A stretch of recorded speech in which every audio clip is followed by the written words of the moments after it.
Okay, all right, cool. All right. Were you at Hot Rod in '86? Yeah. Oh, there you go. I wasn't the editor. I was the editor of Sport. I had been, I was the editor of Sport. I was slapped down. Go figure that one out. Yeah. So you ready? Yeah. We are. All right. It's 7:15 in the Valley. I'm Kevin Oeste. We're expecting a huge storm. Let's go to Cam Benty for the Storm Watch update. On update. Yes, it's raining. It's raining.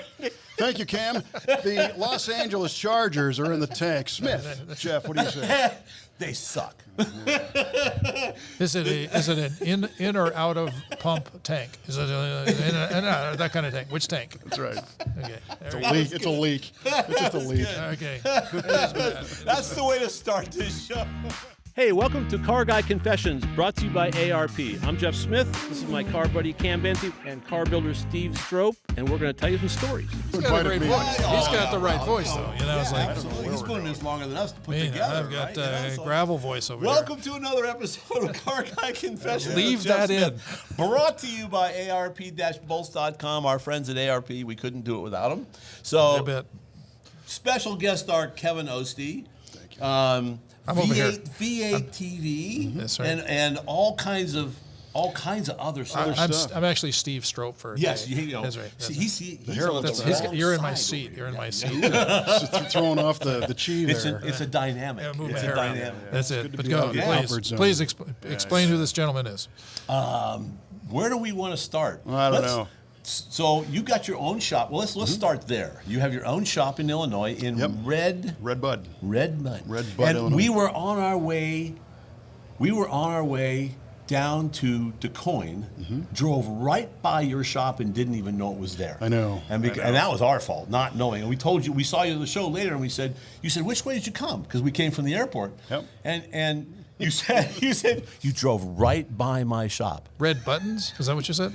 It would be nice if it was Red Bud. Sometimes it's red blisters. But no, it's Red Bud, Illinois, and it's a very small community. It's like 3,300 people. 3,300. In the town. Spell that. R-E-D. R-E-D space B-U-D. Red Bud. B-U-D. Red Bud. Yeah. Okay. After the tree. Get your, I think what we did. Get your head out of the gutter. Doug said, "Let's stop here for lunch," and it was like 2 doors down from Yeah, your on the shop, same side of the and street. We didn't know it. Wow. You know, it's like when we told you that later, and you went. It's like you were 2 doors down from our shop, and you didn't shop, and we went. We didn't know it was there. It's interesting because, so, you know, I grew up in the Chicago area, and then in '97 had the good fortune of being able to move to California and work for Hot Rod, and same building as both you guys. You bet. And when I met my wife, who's from Southern Illinois, and we fast forward to us making a decision to start a business, she's like, you know, if we do it down near where I live, we could do this a lot cheaper, a lot less noise and less headaches. So that's how we landed. Compared to Southern California. For sure. Oh, yeah. And that's how we landed in Red Bud, Illinois. It's just a little tiny town. It's a manufacturing town, so the population goes up. It doubles from 9 to 5, you know. Wow. Okay. That many people show up to work, and then they leave. Kind of like university towns in summertime. Yeah. What are they making there? There's some foundries. There's a company that does, get this, they do metal stretching. Metal stretching. So, Cam, when you go into business making some kind of steel products, and you see these trucks on the road with these giant coils of steel, Yeah, you get that coil off, this company makes a machine that stretches that flat again. Really? Okay. Very specialized, you know, high-tech stuff in Little Red Bud, Illinois. Wow. And we build muscle cars and hot rods. Yeah, I see that. Yeah. So there's been a couple of situations like what you're talking about when Drag Week came through town. And I'm waving to them, you know, and it's like, holy nuts, we didn't know you were there. You know? Nice. And when we get inquiries a lot of times from people that want us to build a car for them, I hear, yeah, but I don't want to ship my car all the way to California. And it's like, well, don't ship it to Red Bud, where our shop is. There you go. You know? Because you'll have to ship it back because nice is we're that? not there. We're not there. How nice is that? Absolutely. But that's your reputation as building nice quality cars, so they just assume you're in California. Well, I appreciate that. Yeah, I mean, I guess the association with the scene, you know, and another funny one is just today, this weekend here at the Grand National Roadster Show, there's been at least 7 occasions where people have come up to me saying, hey, I have a question about whatever, thinking that I'm associated with the show. And I'm not. Yeah. I'm just here as a guy. But because I do a lot of car events, Sure. Oh, you're here. You must be here for a reason. Yeah. Well, So it was nice to him. I didn't tell him to go park outside. Well, let me throw this in. We meet a lot of folks. Mm-hmm. Over the years, we met a tremendous number of folks. And this is going to sound really suck up, but Kevin has always been one of the nicest guys, most genuine, did what he said he was going to do, no screw around kind of guys. I mean, this is not staged. I literally have always enjoyed working with you, and you're always a good guy to work with. Yeah. So I just want to throw that out because he's actually who he seems like on TV. Well, I appreciate that. Yeah. It's true. Yeah. I mean, much like Jeff, I'm just a kid from the Midwest who was fortunate enough to be able to hang out with people like you guys and around cars like this. And every day, it's hard you got to remind yourself the perspective of what you're doing. Yeah, So absolutely. let's go back to the beginning. For sure, And not get too serious. How this started, because it's so interesting. Yeah. So we're on Power Tour. You said 1996, right? Correct. And it was actually a few months before that it really kind of hit the fan. Okay. And that was, much like many of us, I grew up reading Hot Rod and Rod and Custom and car magazines and the whole thing. And I think I still have the Motor Trend that had the poster of the forthcoming 84 Corvette. Okay. It was There you yellow go. on the Yep. cover. Yep. Anyway, We don't talk about that anymore. no. But I mean, that's part of It was a break. The DNA, yeah. It was a challenge. So I always thought, it'd be really awesome to be able to work for a car magazine or whatever. Sure. And I didn't have any skills to be able to do it, but I thought, that's kind of always the goal. And my buddy Paul was an engineering student in the 90s, and I was finishing up college, but we were like super fans. We couldn't wait for the magazine to come in the mail every month and just absorb it line by line. And when in '95, when they did the Victory Tour, it really wasn't even Power Tour yet. Right. And we're like, that's really cool, right? So we're at New Year's Eve in 1995, and we show up at this bar in Chicago called the Tequila Roadhouse, and we're going to meet a bunch of people and have a big New Year's Eve party, And before everything went nuts, Paul says, "What are we doing in '96? Mm-hmm. We need a resolution, right? A couple college guys, no money. Yeah. He had a '71 Nova that was in 1 million pieces. I had a '70 Buick that was in 1 million pieces. And I said, I don't know, what do you want to do? He's like, we should do that Power Tour thing. And I'm like, that's a great idea, Yeah. because it's New Year's Eve and I'm gassed. I mean, Sure. Great idea. Yeah.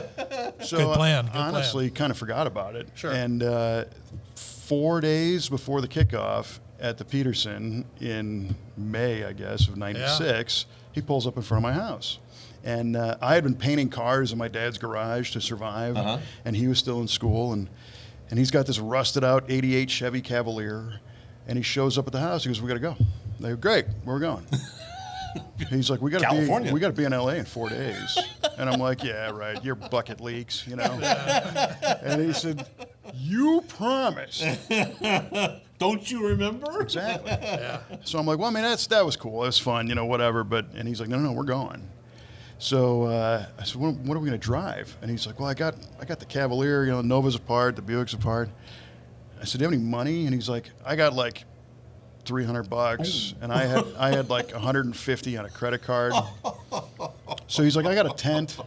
He's got a tent in the trunk of the Cavalier.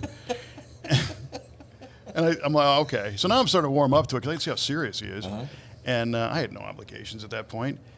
So I tell my dad, I'm like, "Hey, Paul and we're going to California, And my dad grew up in the 50s in Chicago, and he uses a term that I've never heard anywhere else for money. But he said, "Do you have any Zort?"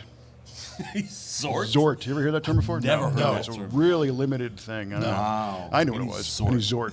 Zort's money. And I said, I think What nationality was your? He's German descent, Okay. but Okay. not like from Germany. He's a Chicagoan. I mean, Okay, sure. So, sure. hey, dumbass, you got any Zort? He sounds like Doug Evans. Okay. Maybe your dad was Doug Evans. Yeah, I hope not. I can't see the resemblance. So I said, I got a couple bucks on this credit card, and he's like, "All right, well, tell your mother." And I'm like, "Mom, I'm going to California." And she's like, "Yeah." Yeah, sure. So we go to Kentucky Fried Chicken, get some lunch, we put gas in the car, and we hit the road. We're going west, and we're cruising along, and it's like, yeah, cool, yeah. And we get through Iowa, and we get to the Colorado border by late that night, and it's foggy, and everybody pull over to sleep. We wake up the next day, and as we start going over the Rockies, we're like, we're actually doing this, right? You know, Yeah, And then the elevation change has a way of kind of Yes. bringing that all together. yeah, and he said, yeah. And I said, do you realize we're going to be on the road with, like, I don't know, maybe Boyd Connington's going to be there, and maybe it's like Brizio and those guys, and we're in this? And he's like, oh, yeah. So we stop at a Walmart, like in Glenwood Springs or something. Yeah. And I grabbed this box of, well, first we needed to get some antacids, and then and then we grabbed a box of Sharpies. Sharpies. And I thought, yeah. let's just stay out of the pictures. I'm not going to ruin it for these guys, because Yeah. Hot Rod's going through the majestic majesty of the great West United States. It's a beautiful thing, and I don't want this toilet in the thing. And but let's just maybe get some signatures on the car and just have some fun with it. Nice. So he's like, yeah, good plan. So we make it to L.A. We stay in some crappy hotel on Sunset, I think. Because there's no camping in Los Angeles. No camping, no planning, no GPS, no nothing. You'd have gone to your front yard. Yeah, Yeah, exactly. if we would have known, That would have worked. We would yeah. have. Yes. And so here we are the next morning, and we're in the Peterson Museum parking garage, and all the cars are in a row, and we're having this other realization, like now we're in it, Yeah. Right. Yeah. And it leaves, and it goes like down Wilshire, and then it turns on La Cienega, and ends up going to the 10, and then we're off to Vegas. And those first few traffic lights, Drew Harden's out there and like waving people through, and there's some traffic control and stuff, and like I don't know who it was, but some guy's in a 57 Chevy, and it's like primered, but it's got the door jambs painted and stuff. You probably know who the guy was. And he's like trying to get in front of us, like, get this trash out of the way. So our Figured you were just a pedestrian, right? Yeah. And it wasn't until Vegas, I think, or Denver, that Drew realized that You're still there. we're part of the deal, So again, we're staying on a thing, and that's where we're starting to get people to sign off on the car, and cruising along, and Drew's making sure that we're parked with everybody. And we make it all the way to the end, and met a bunch of people along the way. We meet Jeff Smith, we meet Rob Canan, we meet Jeff Bolin, who was selling for split fire spark plugs back then. Met Jim Savis, met Baskerville, met Chisenhall. I mean, all these guys. Yeah. And we get to the end, and we win the best beater trophy, and it was a thing, Nice. right? We get done, and it was like, wow, that actually happened.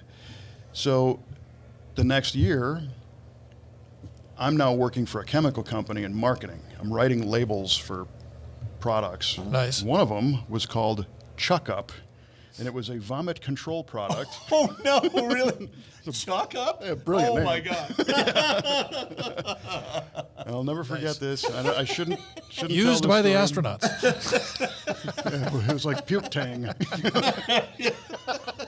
Perfect. That is. Well, so part of the success metric of writing a label for this company was to come up with as many bullet points where you could use it, right? Yeah. So we used to come up with sporting events and locker right. rooms. And all this That's stuff. right. And I'll never forget this. I had a boss named Gary, and my bullet points started off with like gymnasium, aircraft hangars, and all this weird stuff. But if you read down the first level, it said Gary is an a-hole.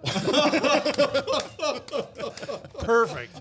Anyway, I'm not having fun at this job. No. Now it's at effort proportion. yeah, absolutely. You go look at that J2000 and it's mind scattering. Stainless Oh, frame not cage. cage, the whole he sent- chassis. The whole thing's all He stainless. sent me a picture that his And go wife look, took. there's not one it's beautiful. bubble in the welds. They're all smooth. It's unbelievable. So he ground it all down, polished it, and after about a day and a half of doing it straight through to get it finished, his wife took a picture of him. He looked like somebody from the moon, like an alien. He was just whacked out. His eyes were this big, and he was just like, just got to get it done. It's just and incredible that's that they're at home doing that. And then when he finishes that card, he's going to build this thing to go around the world. Oh, yeah, the tank thing. Earth orbiter. No. The orbiter, whatever. surface orbiter. Yeah. Surface orbiter. He's going to go in the ocean. I He's heard going to that- go all over the world with this thing, right? I heard the dog left, though. I heard they got up on a beach and the He dog... told me the story. It's just, and the crazy part about it is I have to All cross of it, a way to connect to what was going on and what the vibe was and Yeah. what was new and what was hip and Yeah. what was cool. And the pages took what was obviously like that car stands on its own. It never needed to be in a magazine. It's insanity. You're looking at photos of it. It's like, it's Superstar. You know, and same with Scotty. Yeah. And Matt and Debbie and all that, and Mark Grimes and Grimes. Dobbert and everybody. All those guys, So, you know, you made them, actually their hard work made them the superstar, but you were a magnifying glass. Yeah. You took what was done in. I want to go on Power Tour again. Well, I can't because I got this day job. This is 97. So a strange turn of events. Across the street from where I worked, there was this black and silver Cadillac parked out in front. And it was an 83 Cadillac Brougham, black tops lowered. And I called that place and I said, hey, who owns that Cadillac? Oh, you want to talk to Jeff? Okay. It's Jeff Schwartz. Really? Schwartz Performance. Wow. That was his Cadillac at the time. He was working for Chicago Fine Blanking, I think it was called, in a metal production. He was production manager for that company. I remember. Chicago Fine Blanking. Fine blanking. Yeah, I think it was like a stamping business or Oh, something. okay. Yeah. Okay. Yeah. Okay. So Jeff, they're like, yeah, we'll get him, you know. And I had a '69 Riviera at the time, and Jeff picks up the phone. Hello. And I said, hi, Jeff, you don't know me, but I work across the street. Is that your Riviera? And I go, yeah. And he goes, are you going on Power Tour? And I'm like, I can't this year. You know, he goes, I can't either, but I got a hotel room in Detroit if you want it. Whoa. Holy mackerel. Yeah. Well, maybe I'll go from Chicago to Detroit and just do the end of the tour. So Yeah. that's how I met Jeff Schwartz. Was Okay. Nice. He gave me his room. Wow. Nice. I kind Very of technically still owe him for. I'll get you, Jeff. Was he part of the next bottle that you made? Yeah, right. So, but at the same time, I called Jim Savis, and You called Jim Savis? Yeah. Which was our publisher. publisher of Hot Rod Publisher Magazine. of Hot Rod Magazine. Yeah. Yep. And I get Peggy Medina on the phone, who was Yeah. his Peggy's assistant. wonderful. Peggy's Absolute wonderful talent. Irish accent. Funky Cole Medina. Yeah. Jim Savis's office. And I said, is Jim available? No, he's not. Can I take a message? This is Kevin Oeste. Who? Kevin Oeste. How do you spell it? O-E-S-T. I'll have him call you. Okay, fine. Yeah. Nothing. Right. Nice. You know, I call him again. Why not? This is, yeah, I told him he called. I don't think he's going to call you back. And I'm like, well. Because she's all like right. that. She would just. Oh, yeah. She she would would tell the you. truth. Straight up. She would tell you. Wonderful, wonderful lady. So I thought I'm going to give this 3. I'm just going to. And Yeah. I don't even know why I'm calling. But I call. And Jim Savis's office. I said, hi, Peggy. She's like, oh, hold on a minute. I'll get Jim for you. Nice. So I hear the speakerphone, you know. Yeah. Jim Savis. he's in the bathroom, right? Yeah, he's like all the way down the hallway. I said, Jim. He goes, yeah. I said, Kevin Oeste. He goes, yeah, Kevin Oeste. I go, how you doing? He goes, who the F are you? Who are you? Right. And I said, well, we met last year on Power Tour. You know, he goes, oh, yeah. I meet a lot of people on Power Tour. Who are you? Yeah. And I go, well, he goes, what were you driving? And I said, oh, well, yeah, my buddy and I were in that Chevrolet product, two-door, you know. With all the signatures. Yeah, the Cavalier. He goes, I remember that. Yeah. He said, we met in a bar. I'm like, yeah. He said, you tried to pitch me on putting that car in the Peterson Museum. And I go, no, I didn't. He goes, no, you did. And he said it was pretty good. You should come to work for us. You could sell ads. So he pitched you on a job. Wow. No kidding. Yeah. Wow. 100%. And I was like stunned. I didn't know anything about advertising. Outside of the fact that I loved advertising and I loved creating ads. I had radio experience and a degree in broadcasting at college and made a lot of commercials and stuff, photography, but I never sold any advertising. That's the opener. That's the opener we had. Yeah. With the news broadcast. Bingo. Yeah, there you go. You're right. It just happens sometimes. It works. Yeah. It works. So- It works for you. You got to use your tools. So Savis says, what are you doing? Can you do an interview? I'm like, yeah, for sure. Are you kidding me? Yeah. So he said, you're going to meet with a guy named Glenn Booker in Chicago. He goes, where do you live? I'm like, Chicago. He goes, Glenn Booker is our Midwest sales guy. Yep. Meet with him in Chicago. Great guy. Great guy. Yep. So okay. So I show up to work the next day in a suit in this marketing label writing job. And they're like, What are you doing? yeah, I got a thing, you know. Interview. That's what you're How going. far were you We from? know. Where 45 minutes from downtown. Okay. Yeah. Okay. Skip out early, bear traffic, drive downtown. I had a Motorola StarTAC flip phone. Remember those? I call Booker on the way, and I go, I might be a couple minutes late. He's like, it's all right. And I had he was gracious enough to do an after work Okay. Nice. interview. Yeah. Nice. Chicago office on Chicago Avenue, I think 800 or so. Was that the one where they had the murders? Yeah, I think it was. That was the one. Yeah. Yikes. Okay. So that wasn't me. Explain that. That was from, just to stop down for just a quick second. You know that game where you push the different lights, that smart Simon Says deal? Okay. Well, the toy industry was quite competitive, and this one guy was very unhappy that his trademark or royalty or whatever had happened got blown out. Yeah. And he took it out on the entire office. Really? It was bad. Yeah, he killed like 6 people. Yeah. Wow. Yeah. Which is low for Chicago. Yeah. Today, for sure. Yikes. Anyway. Yeah, Yes. right. So that didn't happen when I was there. So I pull up in front of this place, and Glenn buzzes me in, and we go upstairs, and Glenn's wearing a white shirt and just a pair of pants, and I got my jacket and a tie and everything, and he goes, you could take your jacket off. And I'm like, A little more casual here. okay. He's like, Yeah. yeah, tie. I'm like, okay, fine. So he walks over to the corner and goes, you want a beer? And I'm like, oh no. This is a test, because I'm like, oh my gosh, do I want a beer right now? But I don't know what to do. you know? Yeah. And he goes, I'm going to have one. Okay. All right. There you go. So we sit down and crack open a beer, and he goes, all right. So my vice president is a guy named Ralph Panico in California. Yep. Know him well. Ralph Knew him well. said, Knew him well. great guy, love Ralph. Ralph said that I'm supposed to hire you. Why? Really? Boom. Wow. Right off the bat. That was it. Man. So I said, wow. Well, I don't know Ralph, but really, He's my new best friend. yeah, I love this man. I'll send him a Christmas card. And we start kind of chatting about it, and he said, you were on that power tour, and he goes, you were talking with Savis, and I'm not really sure what happened. He said, but after talking with you a little bit about the cars you're working on and your background and all this stuff, you're the kind of nutcase we need. We need people that are enthusiastic, that'll go do What a something. great story. Know the subject Yeah. matter. That's Yeah. what they were dancing around. Imagine was that. The fact you knew the subject matter, Yeah. which was unusual. Yes. Very unusual. As you well learned I later later on. Yeah, learned. exactly. You Yeah. bet. Yeah, You 'cause bet. none of the sales guys, they could have been selling vacuum cleaners the week before. Nice guys, but didn't necessarily know the product. And don't get me wrong, a true professional salesperson Doesn't matter, Doesn't right? need to know Yep, this. yep. They just Right. need to know the people and what but they're after. hopefully it's not the hey, how you doing? Right? You know, Right. Which is the So- normal Herb Tarlick thing from Yes. WKRP with the suit. red Yeah, pants. yeah. And I was like, oh, because it was so perfect, you know? Yeah. So 2.5 weeks later, I'm living in a little apartment in Culver City, and I'm working at 6420. Wow. My 69 Riv with a U-Haul on it. Wow. And what year was that? 98? That was in 97. 97. 97. Yep. Crazy. That's how it started.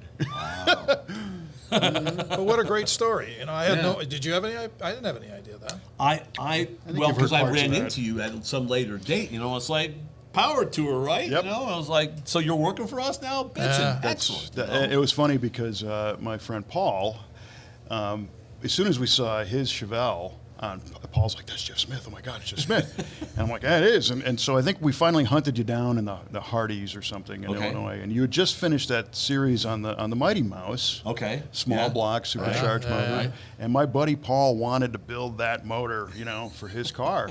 That was So the idea of the article. Yeah, There we that go. was exactly the idea. It worked. Yeah. Well, you know, Yes. everything you guys wrote was like gospel, you Yeah. know, and we had to have it. We couldn't Yep. afford it, but we had to have it. Yeah. So Paul like cornered you in the parking lot, and you obliged by telling the whole story Yeah. and Oh, the yeah. different cams and all the different stuff that you tried. And Jeff's kind of shy. yeah, I think it was throwing blower belts and Oh yeah. Oh, the 65 was. Yeah, Yes. right. Yes. And all those- because that was the year that the year before we did the tour, and it was fun, and it was like. Well, we came back in the office, and I said, "We got to make next year's more interesting." You know, they went, "What's wrong? With just surviving the trip is not enough?" I went, "No, really. Let's do some kind of competition, right?" Well, nobody was interested in that at all. So I made my own competition. Yeah. So I decided to build a motor that would make 500. Because this is 1997. Yeah. Coming into the Right. next tour. 500, which sounds really lame now. 550 horsepower and 25 miles per gallon. yeah. And everybody said you can't do that. So I built a 302 small block Chevy, put a Vortex supercharger on it, and a DFI fuel injection Yep. system, and called Chase Knight at Crane Cams and said, "What's the tiniest mechanical roller camshaft you make?" And he says, "Well, we do something at like 218 or 212 212 at 50. Perfect. He goes, what the hell are you doing? Yeah. And I told him, and he goes, that'll never work. And I go, well, I want a small cam, and I want it to be efficient down low, and I'll just use the blower to make the power up high. Yeah, we'll just He force goes, it won't even make the 6,000 RPM. I go, well, we can cheat it. I'll put the cam in late, something. We tried it, and we went out to Kenny Duttweiler's, and it was so weird because the motor it had almost 10-to-1 compression with the blower. Yeah, well, we were pushing the envelope, and Kenny goes, I don't know if we could, I don't dare put another degree of timing in it, but it looks like it wants it. We put a degree of timing in this thing, and it jumped like 12 horsepower, right? But we can only get one pull in the dyno and shred the belt, right? So within 2 days of the dyno, I had bought there's only one belt length that would work, a 50-mile radius around Kenny's shop. I had used up, we went through like 15 or 20 belts. It was amazing.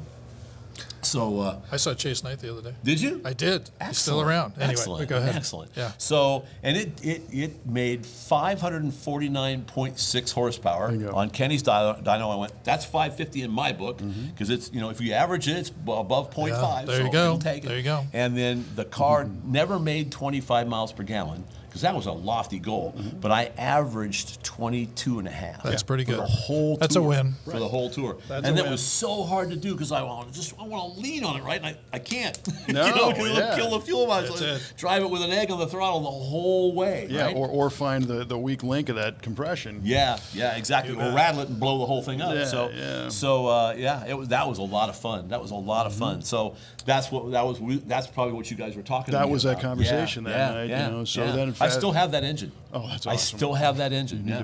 Trying to decide what the hell I'm going to do with the 302. Bow tie block, AFR heads. Good parts, yeah. And we did change the camshaft, put a bigger camshaft in it. And now if I'd put a blower on, we could probably make 700 now. With better heads and much better blowers, because it had just an awful blower back in those days, because they had straight trim, which is, that's just the wrong way Awesome. to do it. Yeah. Awesome. Neat stuff. People have learned. Yeah. Awesome deal. So then later, we ended up doing some other stuff with your Ford, your Galaxy, on Power Tour. Oh, fixing it, you mean? Yeah. Yeah. Well, Part it of was the deal. We were driving, I think it was in the Chevelle, wasn't it? Yeah. And you guys were on the side of the road? Oh, yeah. Right outside of Everywhere, Phoenix. yeah. Yeah, Phoenix. And it We broke overheated. every night. We broke absolutely every night. Well, so then I get to work there, and that's when I bumped into the hallway, and we recanted and whatever, and same with Canan and some of these other people. And selling ads was new to me, like I said, but it was pretty cool to be able to call. I was selling these little 1-inch ads in the back of the hot rod, but Art Car. Yeah. I call Art Car, and I never forget this. And they're like, yeah, car. What are you working on? What do you mean? Well, this is Kevin from Peterson, but and they're like, oh, Yeah. here's an ad guy. But I'm like, well, what did you put down before you picked up the phone? Oh, we're doing this billet converter thing. Well, cool. We talk about a half an hour of that, and then it's, oh, I'm sorry. Did you want to re-up that ad? Yeah, sure. Okay. Yeah, done. sure. Yeah. What a sales pitch. But that's exactly how it works. Well, right? yes. Because you made a connection, right? And then the next one's easier, and the next one's easier. And all it of becomes it. personal at that point. You bet. Where you become friends, and of course right. he's going to do that. Because you're already a fan. There's no better person you want to talk to, especially if Exactly. you're an ego-driven manufacturer, Right. than somebody who's excited about your product. What the heck? And what was even more fun is when they're like, hey, this isn't working for us. And then I'd be like, well, what do we do? And then we talk about, of course it didn't work. That didn't even make sense. Yeah. Let's figure out something that Do does. something Right. that does. Instead of, well, how about buy a bigger one? Yes. Imagine that. Right. That's what it needs. That's what right. it needed. Yeah. That's right. So my first issue I worked on was the Hot Rod 50th anniversary. Okay, issue. really? What a great one. And if I recall, it probably was fairly easy to sell because it was 50% off. Yeah, if you signed Because I up. remember the John Dyna thing was 50 for 50. Yes. The problem with that came the following year, Yes. right? Yes. I Because got it everyone last went, year. well, what about our 50% ad off? And I was like, You watch that. uh-oh. You watch that line. It goes like, zzz, yeah. There you go. Valuable Nice. lesson there about coupons. Yes. Yes. Yeah. Oh, absolutely. So but the whole time nobody had a clue that I had a degree in broadcast communication or television production or that I had experience in radio and writing Right. and all this stuff. They just knew me as this swinging jerk off from the power tour. And I'm in the elevator again, a year and a half into this job with Brad Gerber at this point, who Okay. became publisher of Hot Rod. And Gerber's like, hey, Steve, what's going on? Brad's with the NHRA now, Okay. you know, Yes. he's Mr. Yeah. Happy. It's all been the there a time. while, Yeah. Yeah. And I'm like, hey, we're just coming to work, and he's like, hey, because we used to sell some of the TV time on Hot Rod TV as ad salespeople. And he's like, yeah, we got big plans for Hot Rod TV. We're going to bring production from Nashville to L.A., Sure. St. Lawrence is going to go a different way, and Chuck and Joe, and we're bringing it in. I'm like, yeah, cool. Yeah. And he's like, yeah. So we're kind of restaffing to work with this production company. And I said, did you ever guys read my resume? And he's like, why? Why? And I said, well, That's what I do. That's what I do. I got not a lot, and I got a little television experience. He's like, oh, right. Well, you should be associate producer. All right. Doors close, and off he goes. Right. And I think about that to this day. Right time, right place. Yep. Well, right time, right place. Right but question. What I love about that is people, oh, sure, it must be nice. No. Gerber knew me enough to know that I wasn't going to torpedo his operation. Right. Yeah. Right? So I thank God that he trusted me enough You bet. to go, well, if you can do it, take it, go. Yeah. And I worked as associate producer with WATV Productions. Okay. Remember Lenny and those guys in Westwood? You bet. And Mike Moran was the host. And Mike Moran at the time was a spokesperson. He was a paid guy, And he sold insurance for horse jumping and show jumping. Really? He wasn't really a car guy, Really? but he came with the package. And we did a couple of years of shows. And then we brought production in-house when Prime Media bought the company. And then I became the producer of the show, working with the in-house team, and that's when we brought McClelland on as the host. And then it was on, man. Those were some great times. Yep. Some really Absolutely. fun stuff. Yeah. Absolutely. But meanwhile, I did the power tour with my 62 Galaxy and broke in every city. And along the way, That's a TV show today. yeah, it is. This was real reality, and it really kind of sucked, except for the fact that that's how I met my wife. And Nice. as we're finally going through the Midwest into Missouri, and the car, we had put rod bearings in this thing in Flagstaff. I mean, it was like big repairs. Wow. I never heard that. Oh, you put never heard that? rod bearings in it? Oh, yeah, Oh yeah. my God. Well, it's just- Overnight? Yeah. Oh my God. It was a 62 Galaxy 500 XL with Sounds a like- convertible. Sounds like 390. drag week. Yeah. It was a drag. Yeah. Okay. That part was. No, I mean, it was what you lived for as being Of a course. car guy Of at course. that point. And it's a great story now, right? Yeah. You bet. Maybe not so much then. It was just a little stressful then. Yeah. But my dad had bought this car, and he had one new and all that kind of stuff. I ended up with this thing, and it had gotten damaged, got crashed, and the triumphant return to the street was the power tour. It had been off the road for 4 years. Okay. Wow. So it's kind of an unknown quantity. Yeah. And as we're driving, I never forget, I'm on 40 heading out to Flagstaff, and this semi passes me, and I hear my rod bearings echoing off the side of the man. truck. Oh. Wow. Ruh-roh. So we're calling all the parts stores in Flagstaff. I don't know what I need, and I can't turn the crank. So I'm like, give me all of your FE bearings. Yeah. I need standards, I need 500, I need 10, I need 15, whatever you got. Whatever you got. And a bunch of guys, we just jacked it up, crawled underneath in some guy's garage, dropped the pan, looked at what we had, made a guess, threw another set in, and we're back on the road. Yeah, I don't think we even put an oil pump in it. We just, which is why it failed 3 states later. And that failure was we dragged it to St. Louis. And I had met some guys that said, if you can flatbed this to my shop in Indiana, I'm a GM Master Tech. I got a dealer. We can do whatever you want. Whole dealership Chevrolet. And then the other guy, a guy named Rod Euchner, said, I have a house. I'm 20 minutes away. Some friends and a hoist. We can, it's your call. Pull it out, And yeah. the flatbed driver, I don't remember Toe Paul, guy with a flatbed that was on the tour with us. Yeah. He's like, I'm not driving Indiana, but I'll take you to... Okay. Take him to this house in Illinois. Right. And turns out my wife today was kind of dating a guy that lived there. Really? And that's how we met. That's where you met Kelly? Yes. Wow. Nice. And she jumped right in, and the two of us, with a couple other people, pulled the hood, pulled the motor, took the motor apart. There's bearings are shot again. We're not going to win this twice. Right. And I bought a crate long block, like a 360 school bus motor out of a local rebuilder in St. Louis. Put it in overnight.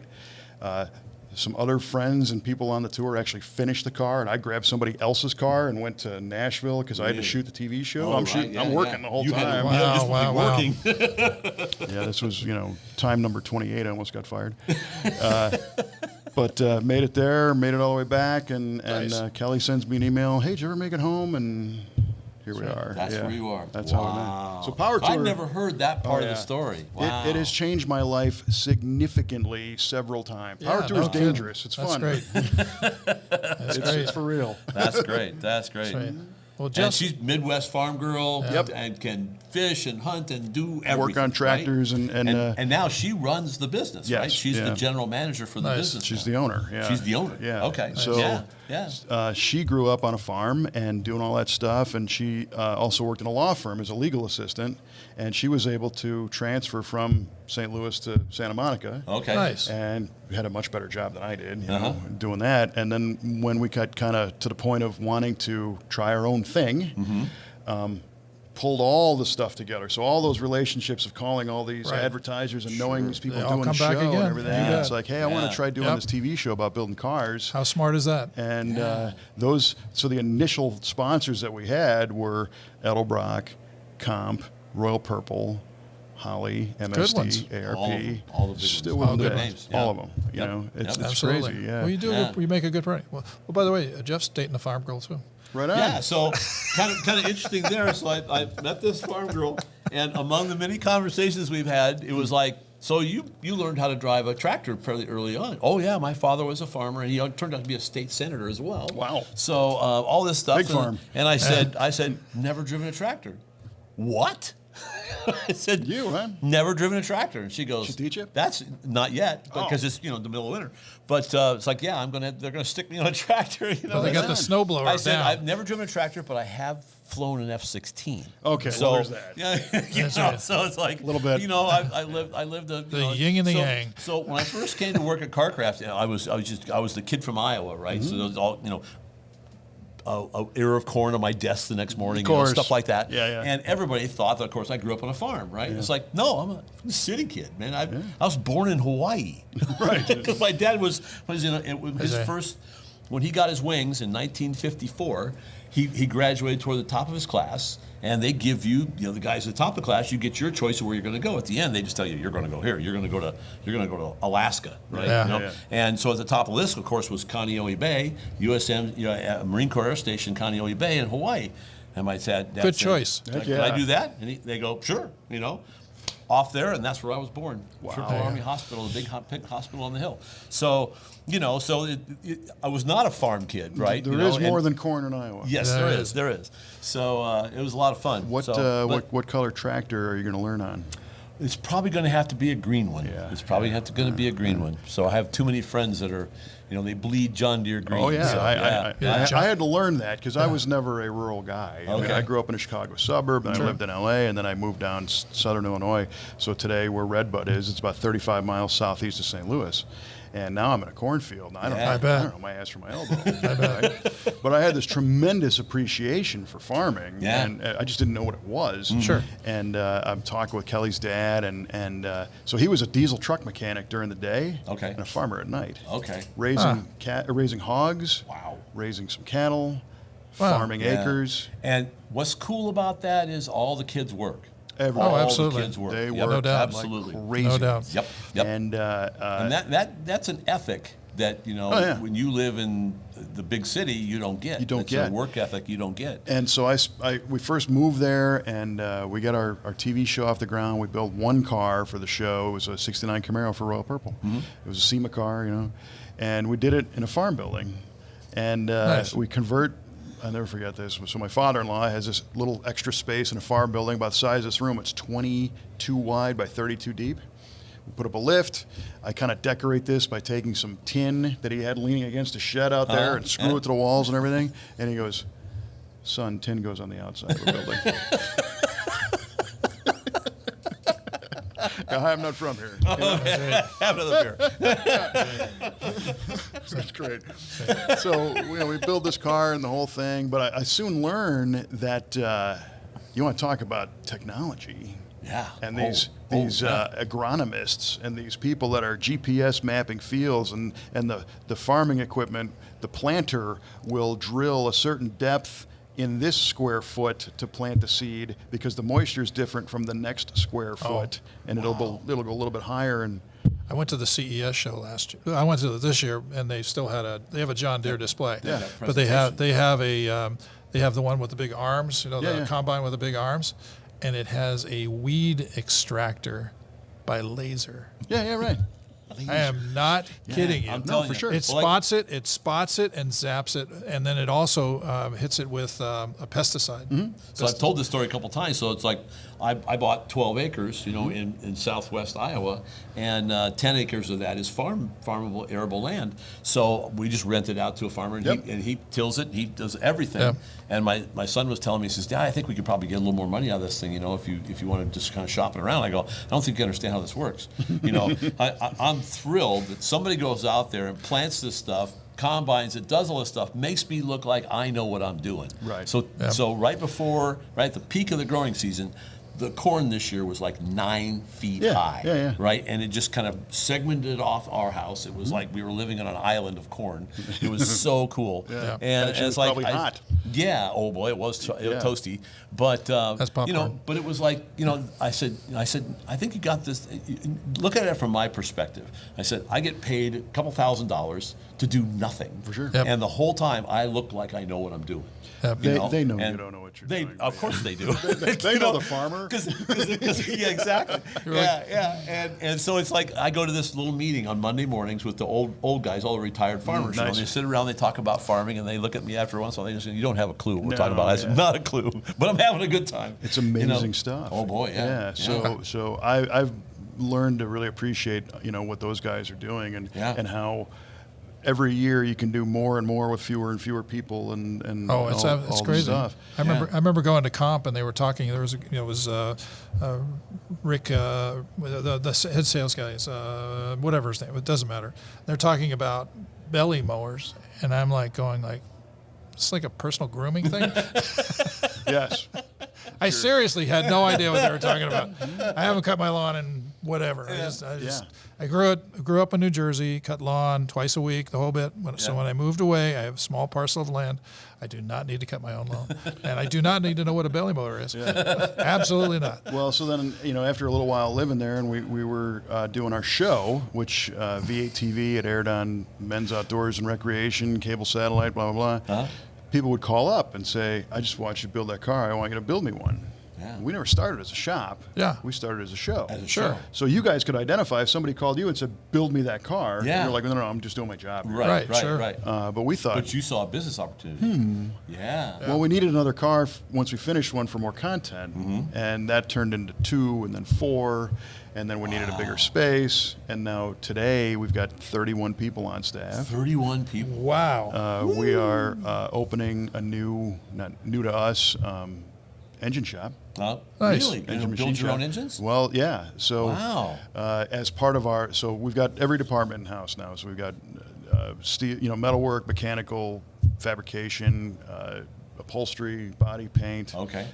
The warehousing, the administrative, of course, the marketing side, which is me. And we were doing a full restoration on a car. We just finished one, as a matter of fact. A 71 Olds Cutlass Supreme convertible. Wow. Nice. Not a 442. No, not no, an I know the car, SX, sure. Just a Cutlass Supreme. But just this guy's had it since '73. I mean, it's Okay. his It's car. his car, right. 350 Olds, wants to rebuild the engine. So what do? You call Napa down the street? No, Yeah, because no. they don't want to touch it. No. So we sent it off to a shop, a reputable shop, good friend of mine. But we had them build it and paid them to make sure it didn't leak and all that. Well, during the time period, by the time we got it back in the car, we fired up and it leaks. Yeah. And that's on us. Right. Because Right. distance and blah, blah, blah. And this happened a bunch. So Kelly's like, you know what? We're just going to do this. Just control ourselves. Right. By doing Sure. it ourselves. So she finds these 2 gentlemen. One guy was in his late 70s and the other guy's in his early 80s that were machinists. They owned machine businesses. And one guy was doing like 4-cylinder cylinder heads and small like forklift motors and import car stuff. Yeah. The other guy was actually building race motors, and the machines he had built an engine that has won on every NASCAR track in the country. Wow. Wow. Pretty cool. Yeah. And she convinces these guys, they're both trying to retire and sell out. So she bought all the machines, put them together in a building 5 miles down the street from our shop. Okay. Nice. And then we're checking redundancies, and we have a machinist we hired, a gentleman who is in his early 60s, who wants to work kind of part-time, and he's going to kind of get us off the ground. So Nice. they're all in and running, and airlines are connected, and we're going to be our own first customer. Yeah. So Yeah. our own engines, we're going to, first it's actually going to be crew engines, so people in our shop that need stuff. Yeah, So excellent. Pontiacs and small block Fords and all kinds of stuff. Excellent. And then from there, some of the customer cars. So Kelly made all this happen because that's what she does. Yeah. Wow. And I was having a hard time thinking, they keep telling us that machine shops are going away, that this is a dying art, and this is not a good thing. And she said, that's why we're doing it. That's why Yeah, you're doing it. no kidding. Yeah, because and then hopefully that guy can teach his young guy coming in, Right. learn the business, and then you have Yeah. some place to go. Because Right. eventually, my machinist right now, who is an hour away, is in his 80s. Yes. Right, and he's only there half the time now because he's having his knees done. Yeah. And it's like, right. man, I hope It's hard. I hope you keep on this because otherwise I got to go find a machine shop that's 2 hours away. Right. Yeah. Yeah. He's not old enough to come to the show. That's right. That's right. Yeah. Well, so we do have we have a senior machinist, and we have two younger people that have gone through a local machine program at a trade school Okay. and Great. want to do this kind of stuff. Excellent. Yeah, very smart. But the light came on to me that, so you look around this show, all these cars have fancy motors in them, Yep. right? Yep. And they're all in the same boat we were in. Oh, you right? bet. They were sending them somewhere and whatever, and didn't have this research. They didn't trust, the local machine shop. So what we're going to end up doing is not only building engines, but we have a world-class paint shop. That's great. Oh, so now you can paint those engines. So you tell me what finish, what color codes, Sure. and I will Yeah. send you a show car that could win out here, Yeah. ready to go, dynoed, Yeah. broken in. Because Steve painted the engine in my big block, because Yes. when I had it out because I crushed the oil pan, and he happened to come by and he goes, would you paint it with a spray can? Well, yeah. And he goes, Yeah. You can't do no, that. Yeah, no, you can't do Bring that. it over to the shop and we'll paint it, and it looks spectacular. Oh, you bet. yeah. Now I'm spoiled. This right? is your Chevelle motor. my Chevelle motor. Yeah. For Did it my- fade between when you brought it over the first time and you had to repaint it again? It looks. I hate to start it because it looks Yes. so nice. It's the nicest it's ever going to look. Once I start running it, it's going to. good. It'll affect it a little bit, but it's such good paint. Good that paint it really won't matter. doesn't. It won't matter. Scott Sullivan, the motor he painted for the 55, the Cheese Whiz? 496. Oh, yeah. They actually, because we lost a lifter in that. He lost a lifter in that thing a million years ago. Hot tanked it, right? And their Lingenfeller's putting it back together. They called him and said, who painted this engine? Yeah. He goes, I did. They go, dude, we hot tanked the snot out of this and nothing happened to it. He goes, yeah. Yeah, right. Well, Right, it's exactly.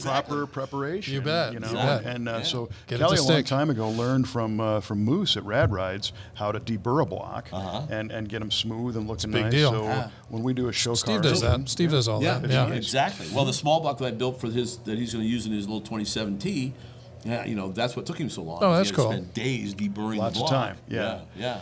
So then and proper. then he MF'd me because there was all kinds of oil on it. You got it dirty. Yeah. I got it dirty. Well, proper cleaning and prep will make sure that paint Yeah, sticks. yeah. So once I got my mind around that to be kind of a B2B service to other shops, Sure. then it kind of made sense. So Yeah. so there's a lot going on. Fantastic. Yeah, thank That's you. very cool.